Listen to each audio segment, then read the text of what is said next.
Vamos a hablar un poquito, hermano, de algunos beneficios de andar en el Espíritu.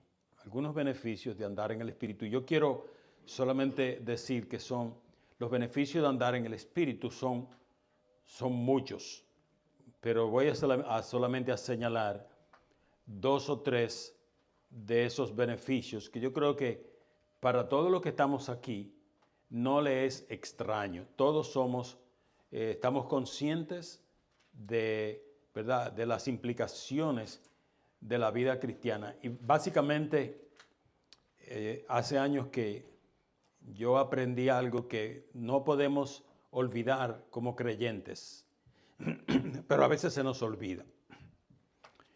La vida cristiana básicamente se centra, se enfoca en hacer que el hombre nuevo, el hombre interior, la nueva criatura, crezca cada día. ¿Estamos de acuerdo? Y el hombre viejo o el hombre exterior, la naturaleza pecaminosa, adámica y caída, pueda ir menguando. ¿Se entiende eso? Si nosotros como creyentes logramos aplicar eso con efectividad en nuestras vidas, muy amable, gracias hermana, vamos a tener éxito. No vamos a vivir vidas fluctuando. Para mí es triste y yo personalmente me pongo en esa posición. Yo no quiero ser el hazmerreír del Evangelio. La gente está mirándonos a nosotros. Los no creyentes nos observan y quieren ver realmente qué pueden tener de nosotros. Nosotros somos la sala de exhibición de Jesucristo. ¿Qué significa eso? Que nosotros somos, ¿verdad?, un pueblo especial, que cuando fallamos en esta parte o en aquella parte, la gente está preparada, está ready para decirnos, y eso que tú eres una nueva criatura. Entonces, la clave de la vida cristiana, a mi manera de pensar como creyente, es que cada persona, vamos a entrar aquí ahora, gracias, ya lo logramos. Entonces, solamente yo no sé si tal vez se puede apagar esta también, pero la clave entonces es, ¿se ve bien? Sí. La clave, puede dejarla de atrás, no hay problema, para que no se sientan como que los tienen en oscuridad. Pero la clave entonces es que la vida nueva, que el nuevo hombre, la nueva criatura, crezca. Y que la vieja criatura, la naturaleza caída, el hombre exterior, la naturaleza vieja, mengue, vaya decreciendo en nosotros. Y para eso vamos hoy a hablar un poquito acerca de andar en el Espíritu. Andar en el Espíritu es la clave. Porque hay dos maneras entonces de andar la vida cristiana, o andar en el Espíritu o andar en la carne. Usted conoce creyentes que andan en el Espíritu, ¿cierto? Pero también conoce creyentes que andan en la carne. Y no lo digo yo, cuando usted lee la palabra, y la razón por la que Pablo escribe esta carta a los Gálatas era precisamente porque había muchos problemas dentro de la iglesia, incluyendo el tema ese ¿cómo se llama? Del bautismo,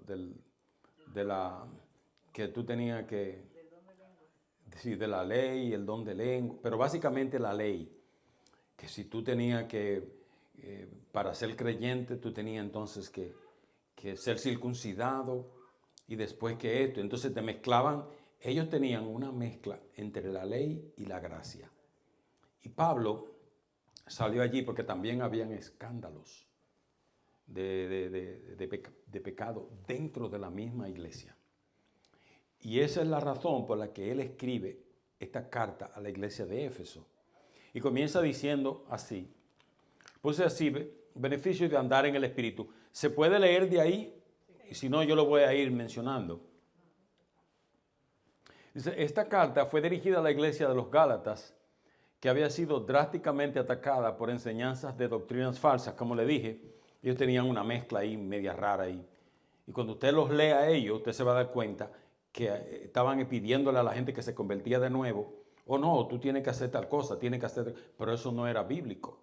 Y Pablo dijo, no le pongas ese tipo de cosas a las personas, que eso no es correcto. Y también dice que la carnalidad había sido manifiesta a niveles insospechables.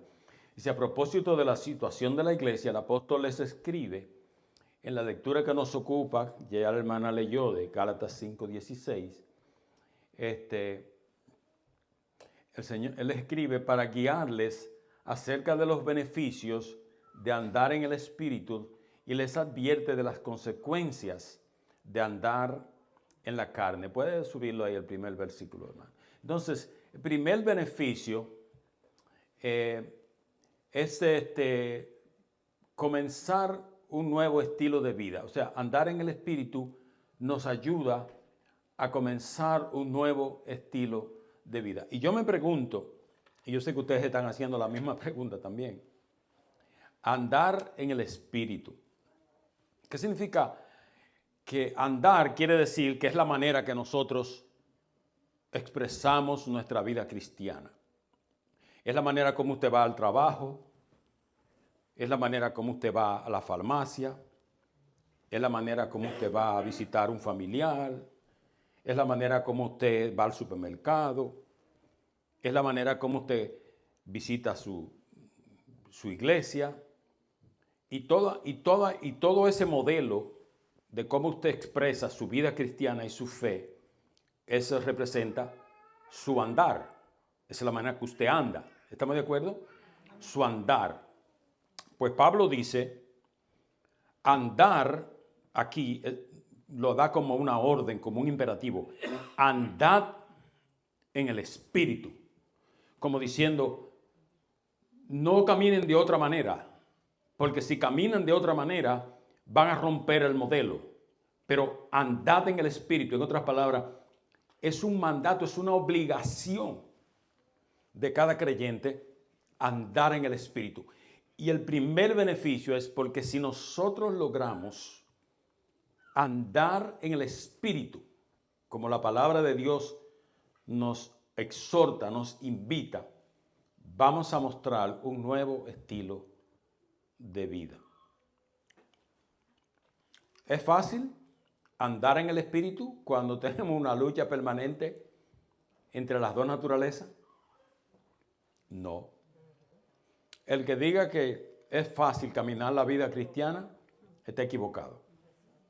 Porque el apóstol está diciendo aquí que la vida cristiana es una lucha constante entre, por un lado, la nueva naturaleza que está en nosotros queriendo hacer el bien, y por otro lado, la vieja naturaleza, la naturaleza corrompida, pecaminosa que heredamos de Adán, empujándonos a hacer el mal. Entonces tenemos una lucha, una pelea constante en nosotros mismos. Por eso cuando alguien hace algo malo, lo primero que hace es para cubrirse, es que le echa la culpa al diablo. Como una manera irresponsable de no asumir su propia falta. Ok, un momentito. Usted hizo esa falta. Un hombre cometió pecado o hizo cualquier cosa, se fue con otra mujer y hizo aquello, hizo cualquier otra cosa, un fraude, lo que sea. Entonces dice, no, lo que pasa es que ¿qué te pasó? ¿Por qué hiciste eso? Entonces dice, no, yo lo hice porque tú sabes, yo llego a la casa y entonces las cosas no están listas como yo deseo. Mi esposa no siempre está ahí ready, no me tiene la comida a tiempo y entonces, ¿qué busca? ¿Qué es lo que está diciendo? excusas. Entonces, con frecuencia los creyentes tenemos la manera de buscar un culpable. Si no, yo no soy culpable. No. El culpable es otra persona. No, hermano. Yo sugiero para cada uno de nosotros, los que estamos aquí hoy y los que están en pantalla, que comenzando aquí este año 2025, cada uno de nosotros pueda ser responsable de sus propias actuaciones. Y cuando usted venga delante de la presencia del Señor, reconozca su pecado y dígale al Señor, ¿sabe qué, Señor? Con franqueza yo no tengo nada que ocultarte, porque tú lo sabes. Eso que pasó fue mi culpa. No, porque mi esposo, no fue la culpa de él, fue la culpa mía. Pero decirlo. Y viceversa, no fue la culpa de mi esposa, fue mi culpa. Y a veces eso también lo podemos hacer en el trabajo. Actuamos con irresponsabilidad, pero entonces no queremos reconocer la falta y queremos entonces echar la culpa al manager. Y entonces la cogemos con el supervisor o con el manager, cualquier persona que no nos dijo algo, que no nos saludó, que nos cayó mal. Pero también eso lo trasladamos a la iglesia. Entonces no nos gustó la alabanza, no nos gusta la manera como se presentó un hermano en el servicio, una manera que me saludó otra hermana, o no me gustó mucho la prédica del pastor. Algunos hermanos de una vez dicen, eso fue para mí. Yo creo que alguien le dijo que yo estoy así. Y siempre estamos buscando una manera de, ¿me entiendes? De hacer lo que estamos haciendo, pero a sentirnos cómodos. Porque lo ideal sería confesar el pecado y decir, no, un momentito, hermano. Yo estoy aquí para decirle a ustedes que yo tengo un problema. Y públicamente le quiero decir a ustedes que yo he cometido pecado. Yo estoy faltando en esto, faltando en lo otro. Y espero que ustedes, ya le pedí perdón al Señor, espero que ustedes me perdonen. ¿No se ve lindo eso? ¿No se ve cristiano eso? Pero ¿sabe qué? No hacemos eso. Entonces no, si nos paramos al frente, venimos y decimos, no, lo que pasa es que fulano de tal no me saludó, o fulano de tal no me trata así. Entonces, ¿quién es el culpable? El otro. Yo no soy culpable. ¿Recuerden cuando la parábola de los talentos? El Señor le dio 5 a 1, 2 a 1 y 1 a 1, ¿verdad? El que le dio 5 lo multiplicó, el que le dio 2 lo multiplicó, y el que le dio 1, ¿qué pasó? Lo enterró. Y cuando el Señor vino, el dueño del talento, ¿qué le dijo? Pero ¿qué le dijo era el dueño del talento al Señor? No, lo que pasa es que yo sé que tú eres muy exigente, y esto y lo otro, y que tú te gusta cosechar donde no siembras, y aquello y lo otro. Entonces yo, con temor de no perder el talento, lo enterré. Yo le digo a ustedes, ¿quién dijo él que era el culpable de su incapacidad y de su falta de actividad? El mismo que le dio el talento, el Señor mismo. Y nosotros a veces acusamos a Cristo de nuestras propias faltas. O sea, como dicen los boricos, que de nuestra poca vergüenza nosotros decimos, oh Señor, tú eres el culpable de eso. Entonces, ¿qué pasa con el primer beneficio? Vamos a ver.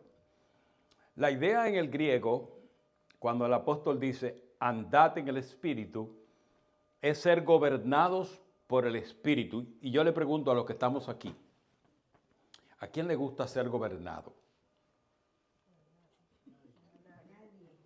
Mire, todos nosotros queremos libertad. No queremos que nadie nos diga nada de cómo yo tengo que hacer mis cosas, cómo debo vivir mi vida. Yo quiero vivir mi vida como yo soy. Yo recuerdo años atrás que teníamos una pareja en la iglesia. Algunos de ustedes lo recuerdan. La esposa era de Puerto Rico y el esposo era de Colombia. Pero ellos venían al servicio, cuando estábamos en Belboulevard, ellos venían al servicio de nosotros. Entonces, a veces pasaban por la casa, nos tomábamos un café. Yo le decía, hermana, pero ¿para dónde van ahora? Dice, no, lo que pasa es que ahora tenemos otro servicio, que es por Corona, y en la noche tenemos uno por Brooklyn. Es decir, ¿por qué? Dice, no, lo que pasa es que nosotros como creyentes tenemos que tener un servicio de desayuno, uno de lunch y uno de cena. Pero ¿sabe qué? Yo le decía, pero usted tiene que tener un compromiso con alguien. Dice, no, de esa manera el Señor sabe que nosotros somos creyentes libres, internacionales. En otra palabra, no queremos someternos a la autoridad de ninguna iglesia y de ningún pastor, porque tan pronto pasa eso, perdemos nuestra libertad. ¿Se entiende eso? Sí. Entonces, el apóstol dice aquí, andar en el Espíritu, gobernados por el Espíritu. En otras palabras, por favor, haz la voluntad de Dios, haz la voluntad del Espíritu de Dios, no la tuya. Esa es la idea de gobernados. Pero como digo, el creyente, aunque quiera vivir una falsa libertad, siempre se rebela. Siempre se rebela, nos rebelamos. No queremos ser gobernados por nadie. No queremos que Dios nos diga cómo tenemos que vivir nuestra propia vida. En otras palabras, cuando un creyente decide andar en el Espíritu, lo que está diciendo es que desea levantarse por encima de las limitaciones de la vida carnal y comenzar a vivir una nueva vida. Y yo creo que de eso se trata, la vida cristiana. Todas las personas que nos conocen a nosotros, todas las personas, quieren ver en nosotros que nosotros somos nuevas criaturas, que nosotros hemos comenzado a vivir una nueva vida. Porque eso es lo que realmente va a validar el testimonio de cada uno de nosotros. No importa que usted diga que usted es una nueva criatura, pero se comporta como una criatura vieja. No importa que usted diga que es un creyente que ha nacido de nuevo, pero se comporta como uno que no ha nacido de nuevo. El mismo vocabulario que tenía cuando no conocía a Cristo es el mismo que tiene ahora. Las mismas estrategias de engaño y de mentira que hacíamos cuando vivíamos en el mundo son las mismas que usamos todavía. Entonces, ¿de qué se trata la vida cristiana? Se trata de manifestar la nueva vida en Cristo y dar testimonio a todos los que nos conocen de que nosotros hemos sido transformados, que hemos sido cambiados, que la gloria de Dios reposa en nosotros y que ahora nosotros somos seres transformados, nuevas criaturas para la gloria de Dios. ¿Qué más dice el estilo de vida? Es un creyente cuando el apóstol dice que hay que andar en el Espíritu, que ha decidido vivir su vida controlada por el Espíritu Santo, es decir, manifestando un nuevo estilo de vida, controlado por el Espíritu Santo. Y aquí nos preguntamos, ¿por qué controlado por el Espíritu Santo? Bueno, ¿sabe por qué? Le voy a poner esto claro. Cuando usted y yo recibimos a Cristo, en Efesios 1:13 el apóstol Pablo dice que nosotros somos ¿qué? Somos sellados por el poder del Espíritu Santo. Quiere decir que toda persona que ha declarado a Cristo como su Señor y Salvador personal, lo primero que le pasa es que es sellado. ¿Y qué significa el sello allí? Es un sello de identificación. Es un sello para el Señor saber que usted le pertenece. Y todo el que lo mira a usted, incluyendo al enemigo de nuestras almas, cuando lo mira a usted y me mira a mí, ¿sabe lo primero que ve? El sello. ¿Sabe por qué? Porque el sello, Jesucristo se lo pone a usted y me lo pone a mí con una almohadilla mojada con su propia sangre. ¿Y sabe dónde te pone el sello? No aquí en el cuello como la vaca, pero en el mismo corazón. ¡Bum!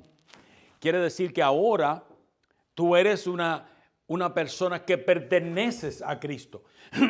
Yo pertenezco a Cristo. Yo soy del rebaño de Cristo. Yo he sido sellado, apartado, seleccionado por Cristo para ser parte de su reino, de su rebaño, de su corral.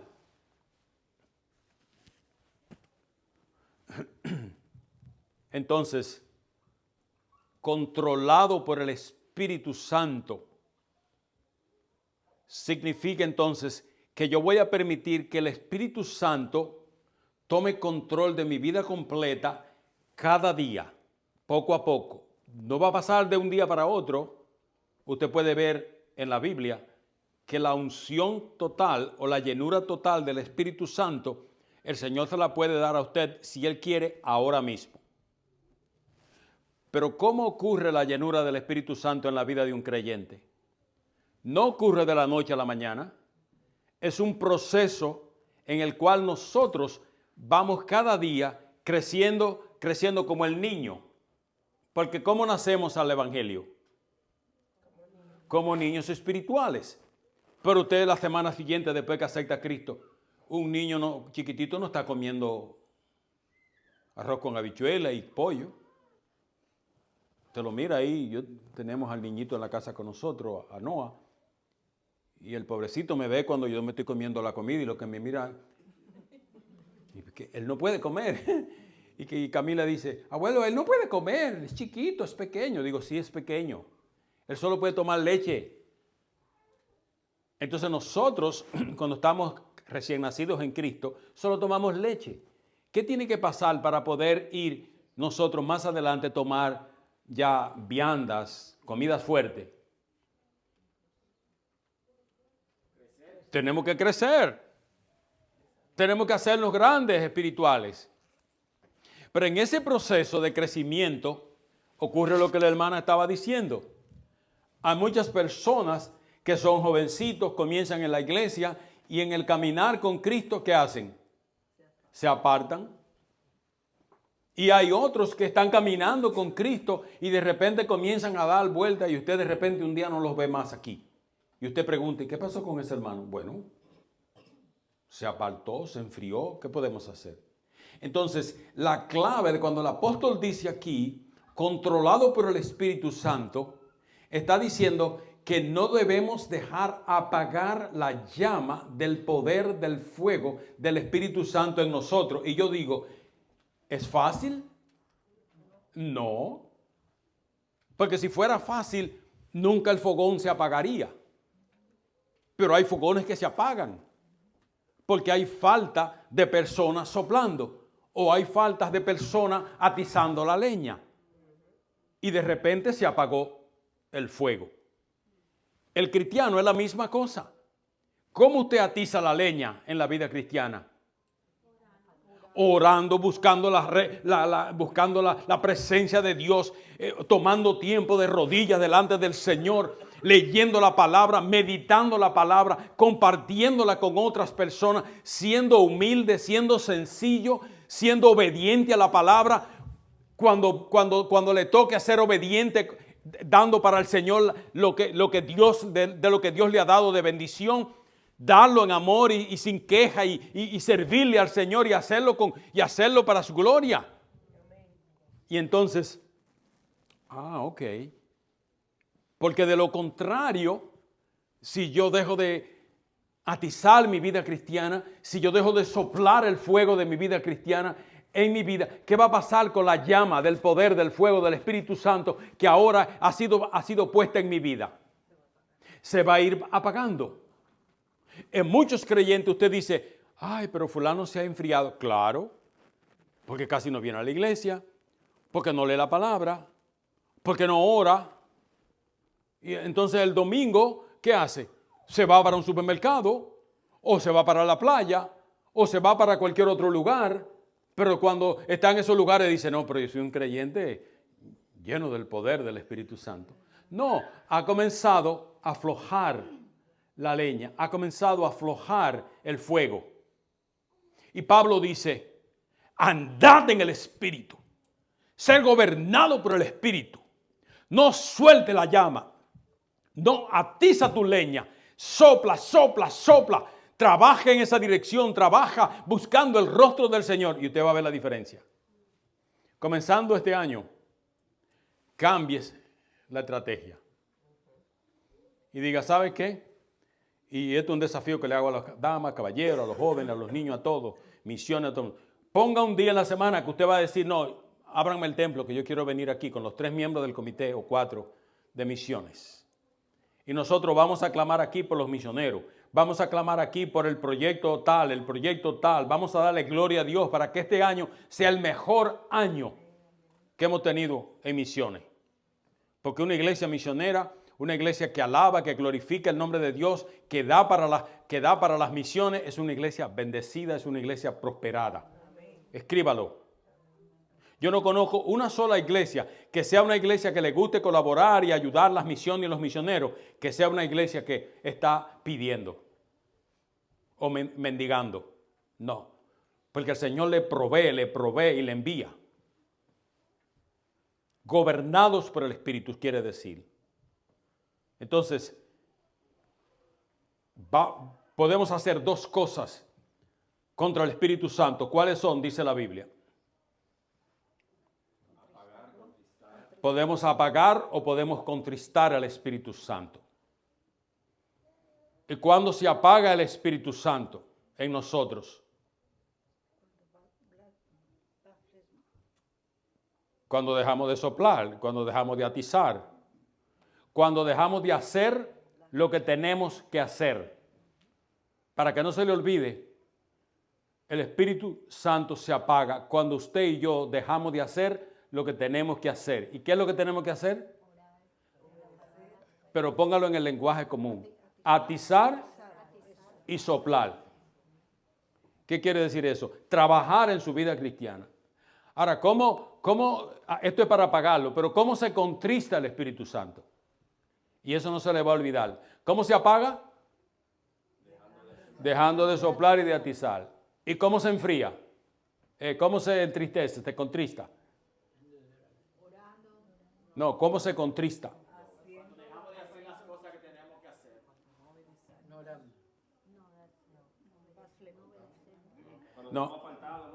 No, cuando usted hace lo que no tiene que hacer.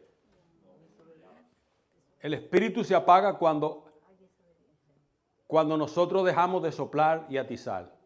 Y se contrista cuando hacemos lo que no tenemos que hacer. Por ejemplo, cuando usted comete algún pecado. ¿Tenía que hacerlo el pecado? No, pero lo hizo. ¿Y qué hace el Espíritu Santo en usted? Se contrista. ¿Por qué se contrista? Porque el Espíritu Santo mora en el corazón suyo, en el corazón mío. Y cuando usted le renta un cuarto al enemigo aquí, al diablo, en su corazón, el Espíritu Santo de Dios que mora en usted, se contrista porque Dios no comparte su gloria con nadie. Así que rapidito tiene que quitar ese inquilino de ahí y decirle, no te puedo seguir rentando. Y cuando eso pasa, el frescor de la gloria de Cristo vuelve y de nuevo, ¿verdad? La alegría vuelve al corazón. La tristeza se va. Pero vamos a avanzar porque ahorita los BBS tienen una. Segundo beneficio dice, ayuda al creyente a andar en el Espíritu, ayuda al creyente a no satisfacer los deseos de la carne. Y eso es complicado también, porque en la vida cristiana usted va a encontrar que hasta pastores que están en eminencia han caído. Algunos años atrás, Michelle asistía a una iglesia que el pastor se fue dejó su familia y se fue con la secretaria. Y él está ahí, él era parte de esa iglesia y yo sé quién era la persona. Un pastor. Así que no piense solamente que es el hermanito que está allí sentado que es un hombre muy sencillo y que de repente puede pecar. No. Todos estamos expuestos a caer. Entonces, el segundo beneficio de andar y ser gobernados por el Espíritu Santo es que nos ayuda a no satisfacer los deseos de la carne. El espíritu y la carne se excluyen mutuamente. Hay una lucha constante entre las dos naturalezas y ocurre tanto en el hombre natural como en el hombre renovado por el Espíritu. O sea, que ocurre tanto en la gente de afuera como en las personas de la iglesia. Y es una lucha entre las convicciones de su conciencia y la corrupción o concupiscencia de su propio corazón. En otras palabras, es una lucha constante entre las convicciones que el Espíritu Santo ha puesto en la mente y en el corazón de nosotros y la naturaleza corrompida y la concupiscencia que heredamos de esa naturaleza corrompida y caída. Esa lucha va a estar ahí, permanente. Los cristianos deben estar preparados para esta lucha por el resto de sus vidas. Hermano, no baje la guardia. Amado hermano que estás aquí, hermano que estás en la pantalla, no bajes la guardia espiritualmente hablando. Si tú no quieres ser la próxima víctima, no bajes la guardia. Mantente siempre arriba, alerta. Que tu vida cristiana y tu nivel y tu intensidad espiritual no baje. Al contrario, aprovecha este año 2025 para que si no has hecho lo que tienes que hacer y piensas que tu vida cristiana está un 50% de lo que tú crees que debiera ser, súbelo un poco, súbelo. Comienza a hacer lo que tienes que hacer para subirla. La preocupación del apóstol al mandarnos andar por el Espíritu se debía al hecho de que andando así excluiremos la concupiscencia de la carne y neutralizaremos su oposición y eficacia. Cuando andamos en el Espíritu, neutralizamos la eficacia del poder de la carne y la excluimos de nuestro repertorio, de nuestro alrededor. La tenemos allí, como dicen, estás ahí pero estás paralizada. Te tengo ahí, pero te tengo ahí bajo control. No sé si se entiende lo que digo. O sea, la carne está ahí y los deseos de la carne están ahí. Pero usted y yo los tenemos que tener ahí controlados. Y la manera de hacerlo es andando en el Espíritu. Porque a la medida en que usted crece en su experiencia diaria con Cristo, en esa misma medida la naturaleza vieja, la carne, se refrena y se aguanta.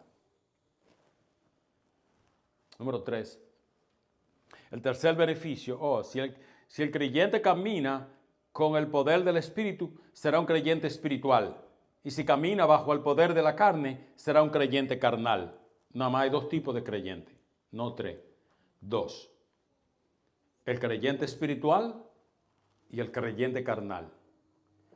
Usted los conoce. Hay creyentes espirituales, hay personas que son hombres de Dios, que han mostrado por su trayectoria en su vida cristiana ser hombres de Dios. Hombres de Dios, que usted los respeta, que usted se puede quitar el sombrero delante de ellos por su trayectoria. Trayectoria que cuando vean a Cristo en aquel día, el Señor Jesucristo les va a decir: ven, buen siervo y fiel, en lo poco fuiste fiel, en lo mucho te pondré, entra en el gozo de tu Señor. Pero hay otros creyentes que son creyentes carnales, que el día que tengan que ver a Cristo cara a cara, bajarán el rostro. Bajarán el rostro. Y Cristo le tendrá que decir a muchos que están dentro de la iglesia: siervo malo y negligente, ¿sabías que hago esto y aquello? A los leones. Eso es lo que dice la parábola. Dentro de la iglesia, personas que son creyentes carnales, que hacen daño al rebaño, que hacen daño a la iglesia de Cristo en vez de bien. Este año 2025, amados hermanos, en el poder del Espíritu Santo que mora en usted y a los hermanos que están en pantalla, propóngase ser un ente de multiplicación. Un ente de multiplicación. La iglesia no cambia a la persona. El que cambia es Cristo. Yo puedo ir a cualquier iglesia, pero eso no me va a cambiar a mí. ¿Sabe por qué? Porque la fiebre no está en la sábana. La fiebre está ¿en dónde? En el enfermo. Y si yo soy un enfermo en esta iglesia, aunque vaya a la iglesia que vaya, será el mismo enfermo porque la enfermedad sigue con la persona. O sea que no es, cambiar la iglesia no te resuelve tu problema espiritual. Lo que tú resuelve tu problema espiritual es venir al altar y confesar tu pecado y decirle al Señor: Señor, no lo estoy haciendo bien. Y este año 2025 quiero elevar mi nivel espiritual y caminar como un creyente espiritual, un creyente que trae gloria a tu nombre, Un creyente, Señor, que hace tu voluntad y no la propia. Un creyente que gana almas para el reino. Un creyente que ora por sus hermanos. Un creyente que ora por su pastor. Un creyente que le da gloria y honra a Cristo. Un creyente que apoya la obra de Dios y que es ejemplo para todos. Eso es lo que yo quiero ser este año 2025. ¿Y sabe qué? Todas las personas que están alrededor tuyo, tu esposa, tus hijos, tus nietos, tus sobrinos, tus primos, tus familiares, van a decir, esa persona es un hombre o una mujer de Dios. Sin duda. Sin duda. Porque si usted cree que la gente no se da cuenta de las cosas que nosotros hacemos y de la manera que vivimos nuestra vida cristiana, estamos equivocados. Nosotros somos el objeto de la admiración de la gente cuando hacemos las cosas bien, pero también somos el objeto del rechazo y la repugnación de la gente cuando hacemos las cosas mal. Y dice, mira eso. Y di que era un hijo de un pastor. Oh, mira, era esposa de pastor. Oh, pero mira, era creyente. Seguro en esa iglesia nunca se habló de la santidad en Cristo. Nunca hablaron de lo que es andar en el Espíritu y ser controlado por el Espíritu. No way. José, aquí hablamos de la palabra de Dios y tratamos de llevar al corazón de cada hermano de cómo puede vivir su vida cristiana exitosamente, victoriosamente, caminando y viviendo una vida cristiana hacia la excelencia. Que Jesucristo se sienta orgulloso de ti y se sienta orgulloso de mí. Qué lindo es pensar que el día que yo vea a Cristo cara a cara no tengo que avergonzarme y bajar mi rostro. Porque he vivido a la altura de las expectativas de Cristo, a la altura de las expectativas de su palabra. He respetado su obra, he honrado su palabra, he honrado la presencia del Dios Altísimo. Le he enseñado a mis hijos el respeto y la devoción que tienen que tener por las cosas del reino de Dios. Y espero que ellos también le enseñen a sus hijos para que todas las generaciones nuestras sean generaciones que sirvan al reino de Dios y lo hagan con excelencia. El tercer beneficio enseña al creyente a no hacer lo que quiere. Ya hablamos un poquito de esa parte. Dice que la carne y el espíritu se oponen entre sí, de modo que si un creyente es dominado por la carne, hará las cosas que son de la carne. Pero si es gobernado por el Espíritu Santo, hará las cosas que son del Espíritu y que caminará en la voluntad de Dios.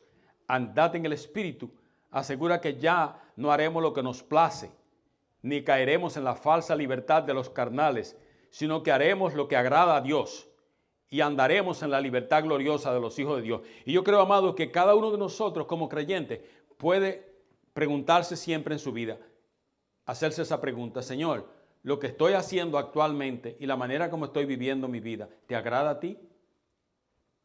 ¿Te agrada, Señor? Porque yo no quiero vivir para mí. Yo no quiero vivir para mi propia gloria. Déjeme decirle que la herencia de nosotros está en vivir para el reino de Dios, en vivir para la gloria de Cristo. El que viva para su propia gloria no tiene herencia. Esa es su propia herencia. Usted sabía que las personas que viven para su propia gloria no tienen herencia espiritual. La única herencia que tienen es la que tienen actualmente y con esa se van a quedar. Pero cuando uno vive para la gloria de Dios, no para su propia gloria, hace lo que le agrada a Dios y siente temor de hacer cosas que desagraden a Dios. Y cada vez que usted vaya a hacer algo durante este 25, piense en esto, hermano, semana a semana. Oh, estoy haciendo esto, Señor, ¿te agrada eso? Señor, ¿te agrada aquello? Señor, estoy haciendo esto, pero debo dejarlo porque ya me mostraste por tu palabra. Ayer abrí la palabra y estaba leyendo en el libro de Mateo y me di cuenta que eso que estoy haciendo no es correcto. No es correcto. Dije una palabra que no está bien, entonces voy a corregirla. Llamo a la persona, le pido perdón, le pido disculpas, hermano, perdóname, te dije que era así, pero no lo cumplí, no era así. Y ahora me acuerdo de Mateo 5:37 y dice, wow, Dice el Señor, porque nuestro hablar sea así, sí, y no, no, porque lo que es más de esto, de mal conviene. Del diablo proviene.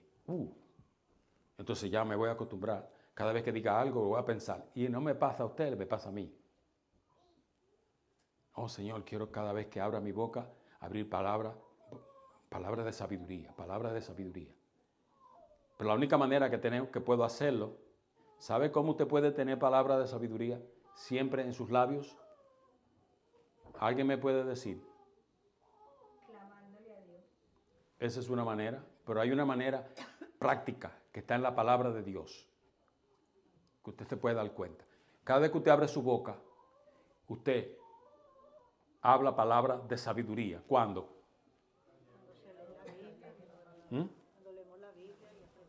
Démelo un aplauso a Mireya. Démelo un aplauso a Mireya. Cuando usted lee la palabra de Dios, escuche bien. ¿Qué dice la Biblia? Que de la abundancia del corazón habla la boca. Así que si usted quiere hablar palabra de sabiduría, ¿de qué tiene que tener el corazón lleno? De la palabra de Dios. Si usted tiene el corazón lleno de periódico, de deporte o de las opiniones de un amigo o de las opiniones del compañero de trabajo, que es lo que usted tiene aquí en el corazón, cada vez que abre la boca, la mitad son sandeces. Pero si usted es una persona que mueve las páginas de la Biblia, al menos de vez en cuando, cada vez que usted lee allí, ahí hay palabras de sabiduría. Vuelve palabras de sabiduría.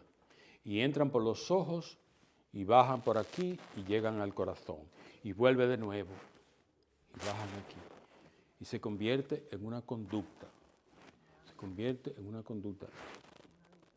En un hábito. Y ese hábito se transforma y se convierte en una conducta. Ahora, cuando ya usted tiene esas palabras aquí y las puede expresar cada vez que abra sus labios, esa repetición de tomar la palabra, colocarla en la conciencia, bajarla aquí al corazón y luego llevarla en la práctica, es lo que se llama un estilo de vida cristiana. Entonces, personas que nunca pueden abrirla. Hermano, dígame un versículo. Lo que pasa, pastor, es que dígame un solo versículo, un solo. No, lo que pasa, mire, es que yo soy una gente muy rápido, no retengo mucho. No, dime un solo. No, lo que pasa es que me gustaría saber que me... Come on, man, como dice Camila. Come on, man. No, así no. Usted tiene que estar preparado. Busque la palabra. Si no le retiene mucho, busque versículos que son claves y los aprende y los practique y los lee 30 veces y lo pone en la tabla ahí en la pared y lo lee día por día y sus hijos se levantan y lo leen también y vuelve y lo leen y vuelve y lo leen. Porque esa palabra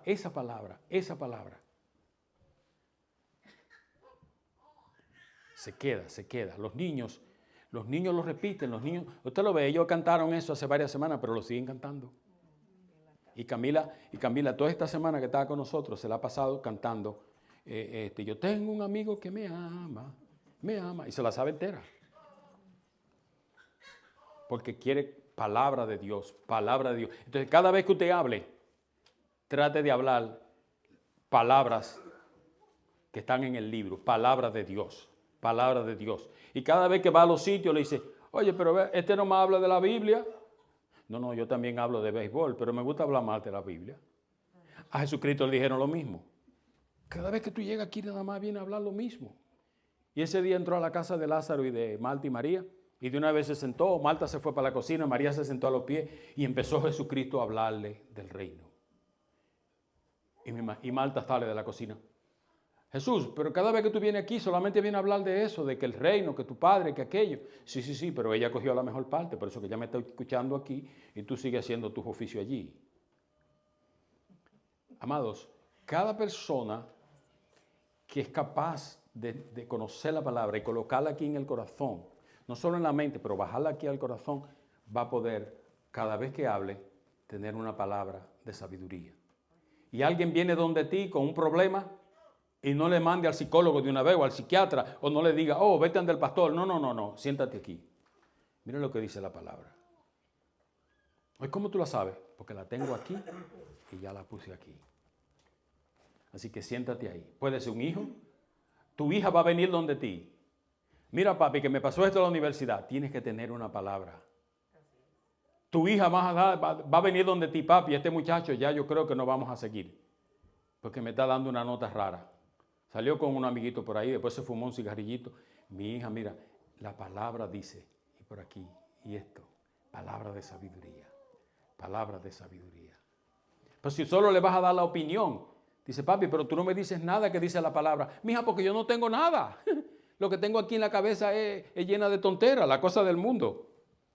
Pero, ok, te voy a hablar de la palabra. Vamos al cuarto y terminamos. Andar en el Espíritu nos ayuda a ver con claridad las obras de la carne. Y manifiestas son las obras de la carne en la primera categoría. No hay que ser un ingeniero nuclear para saber cuáles son las obras de la carne y cuándo el pecado es pecado. Usted podrá decir, oh, no, lo que pasa es que yo me metí.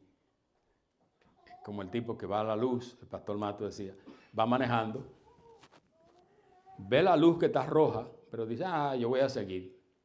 Si la luz está roja, ¿qué te quiere decir? Que te pare. Pues ¿sabe qué hace el tipo? Ve que está roja y acelera. Entonces del otro lado había un policía. Y el policía cuando él cruza lo para. Oyeron, ¿usted sabía que la luz roja es para pararse? La verde para seguir y la amarilla es como una precaución. Sí, yo sé todo. ¿Lo enseñaron eso en el curso suyo? Y sí, yo lo hice el curso. Okay. Entonces, ¿por qué no te paraste? Dice, no, porque tú sabes que en la esquina pues, uno va, que sí. Que.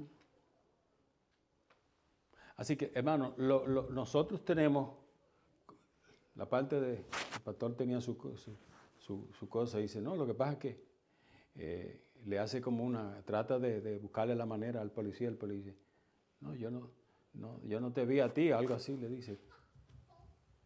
Sí, pero amado, nosotros tenemos que ver, identificar lo que es malo. Y cuando lo desechamos es cuando nos damos cuenta que tenemos acá. La palabra dice, la primera categoría son pecados sensuales o sexuales, incluidos en el séptimo mandamiento de la ley, adulterio, relación física, fornicación, inmundicia, laxivia. Segunda categoría, los pecados religiosos o prácticas paganas, incluidos en el primero y segundo mandamiento de la ley mosaica, tales como la idolatría, la devoción a ídolos, hechicería, drogas, brebajes mágicos, prácticas de artes mágicas, brujería, prácticas de adivinación demoníaca, frecuentes en esa época. Tercera categoría incluye los pecados de temperamento o pecados de pasión y sedición, como enemistades, pleitos, celos, iras, contienda, disensión, herejía, envidia, homicidio. ¿Conoce usted gente que son cristianos que practican eso? Claro que sí. Y por eso desbaratan las iglesias. Y están dentro de las iglesias. Pero son los primeros que crean divisiones y rompen enemistades y conflictos y chismes y celos y esto y aquello. ¿Creyentes? Sí. ¿Anda ese creyente en el espíritu? No. ¿Anda en la carne? Sí. Entonces, dice la palabra, y al fin, mira al final lo que dice. Luego dice la cuarta categoría, los pecados de indulgencia o contra sí mismo, como borracheras, orgías y otros. Y después cuando habla del fruto del Espíritu, dice, ahora mire todo lo que expresa andar en el Espíritu, cómo vive el que anda en el Espíritu. El que anda en el Espíritu ahora ya no tiene que preocuparse por los demás, por los pecados de los que andan en la carne. El que anda en el Espíritu ahora expresa el amor de Cristo, el gozo, expresa la paz, la paciencia, expresa la benignidad, es benigno con la gente, es bondadoso, es una persona de fe que cree que todo lo puede en Cristo que me fortalece. Es una persona mansa, sencilla. El que anda en el Espíritu es una persona de templanza. Usted no lo mueve nadie cuando usted es una persona de templanza que anda en el Espíritu. No importa que venga un bochinchoso o no importa que venga uno de esos que nunca sabe dónde está parado y te quiera mover de tu sitio, de tu lugar de bendición. Porque tú eres una persona, un creyente que anda en el Espíritu y tiene todas esas cualidades y todas esas gracias divinas que dice ahí. Templanza, templanza. Dios trabaja con gente de templanza, mansos. Dice, contra tales personas no hay ley. Y por los primeros, la primera categoría, los de arriba, ¿sabe lo que dice? Que el que practica tales cosas, el que vive ese estilo de vida, no piense pues que heredará el reino de Dios. ¿Lo digo yo? No, lo dice Pablo en la Biblia. El que practique tales cosas, no piense que heredará el reino de los cielos. Entonces yo pregunto, ¿qué hace un creyente en la iglesia perdiendo su tiempo cuando en realidad sabe de antemano que no está viviendo una vida a la altura de las expectativas de Cristo, pero tampoco está interesado en cambiar su estilo de vida, no quiere mejorar su condición espiritual y simplemente está esperando el día en que Jesucristo venga o Él muera para que le canten y le digan, ok, este es el lugar que te toca, la cuchilla? Qué pena. ¿Por qué vivir la vida cristiana como si estuviéramos viviendo en el mundo? Porque de alguna manera nosotros tenemos que marcar la diferencia. Porque cuando le hablamos a alguien de Cristo, ¿qué le estamos vendiendo? Le estamos vendiendo un reino mejor, un estilo de vida mejor. Le estamos vendiendo la paz, el amor, la templanza, la mansedumbre, todo lo que viene del poder del Espíritu Santo en la vida de un creyente. Eso es lo que le estamos presentando a esa persona como vendedores del Evangelio, si se puede decir así, perdonándome la inmodestia. Pero ¿qué podemos vender nosotros a una persona, a un producto que nosotros mismos no lo queremos? ¿O cómo podemos nosotros presentarle a alguien el Evangelio diciendo, el Evangelio va a transformar tu vida, aunque no me la ha cambiado a mí? Pero te puede cambiar a ti, pero a mí no me ha cambiado, yo sé, yo sigo igual. No. Usted presenta y usted le da a otros lo que usted sabe que funciona, lo que usted sabe que trabaja. Dios me ha cambiado a mí. Y de la manera que me cambió a mí, lo puede hacer contigo. Como conclusión, ¿cómo pienso andar mi vida en este año? Vamos a ponernos de pie, por favor. En este año 2025. Como digo, tenemos dos maneras de andar la vida cristiana. ¿Cuáles son? Andar en el Espíritu o andar en la carne. Entonces eso es una decisión de cada creyente. No piense que eso viene de que como por... No, es una decisión. Usted decide ser un creyente espiritual. Y usted lo toma eso como en serio. Dice, no, a mí nadie me cuenta. Yo he tomado la decisión este año 2025 de marcar la diferencia en mi familia, en mi trabajo, en todos los lugares donde yo ponga un pie, en la escuela, etc. Yo seré la diferencia.